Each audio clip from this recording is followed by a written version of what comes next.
salamat sa inyo ha. Pasalamat na ako sa inyong suporta sa City Health Office and of course sa City Mayor's Office na agihapon permi ang inyong suporta sa programa sa City Government of Davao and of course sa Department of Health. Ikaduha is ang ako ang pagpasalamat kaninyong tanan sa serbisyo ninyo sa ato ang dakbayan, sa ato ang mga kaigsuunan nga Davaoenyo. Daghan salamat sa inyong serbisyo sa ato ang mga kababayan. O ikatulo ang ako ang Christmas wish para nga ninyong tanan. Kinsa ang single?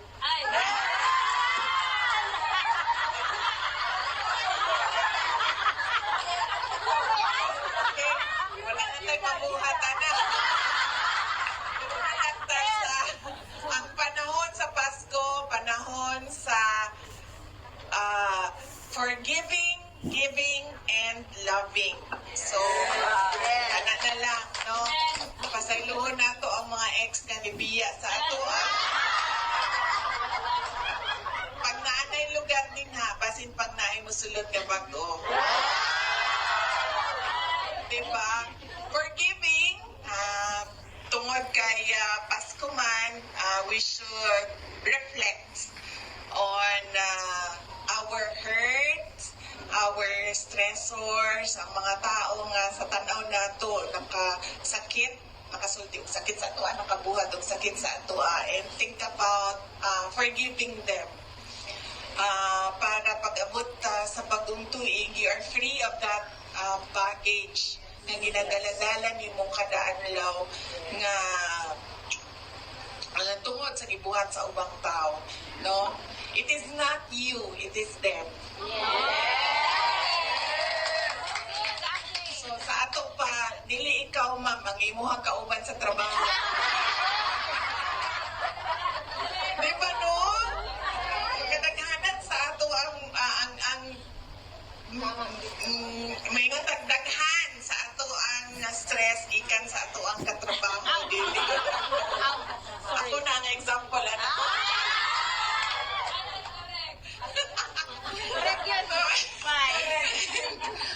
So bato po, forgiving, giving, and loving. Pareho rin ang duha, giving and loving. Dili importante nga ang ato ang regalo, ihatag, iandam, is iPhone, iPad, sa pana earpods, kanang mga mahalon na mga sapatos, ng mga ingulana, dili na siya importante. No? Dili importante nga ang ato ang ihanda katugma, December 24, 5 ka lechon, 2 ka tray na spaghetti, ana.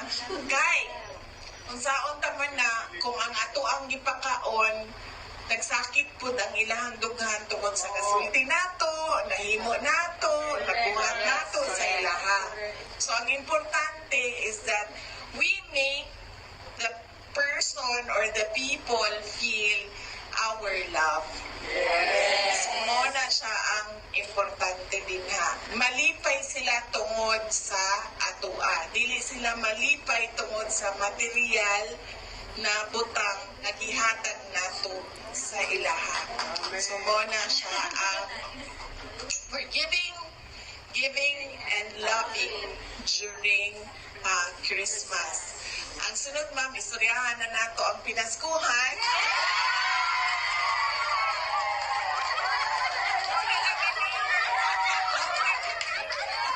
Okay na ako kiikot kanina. Pwede pasipat. Mas kayong mata si Dong Oy.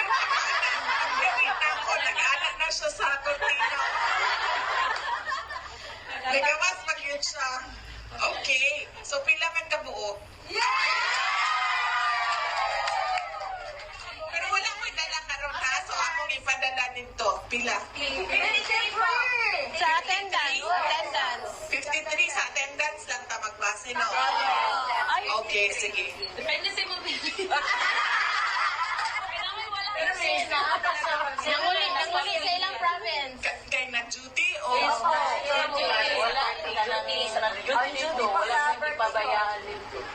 Okay. So, katong nag-duty, yes. Katong nangawala, ay katong kapila. sila ng duty, wa pa sila ni appeal sa fellowship. So 60, way labot sa mga nangawala. Okay, sige. And then kinsa ang contact person and contact number? Okay.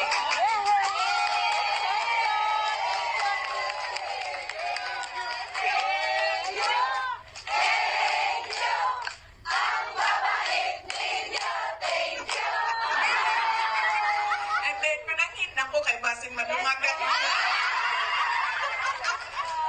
Oh, nagkasalamat. Nalipay ko ako nga naimbitahan ko ninyong mag-photo opportunity sa inyong Christmas party. And I hope that you all have good health in the year 2025. Walay magkasakit.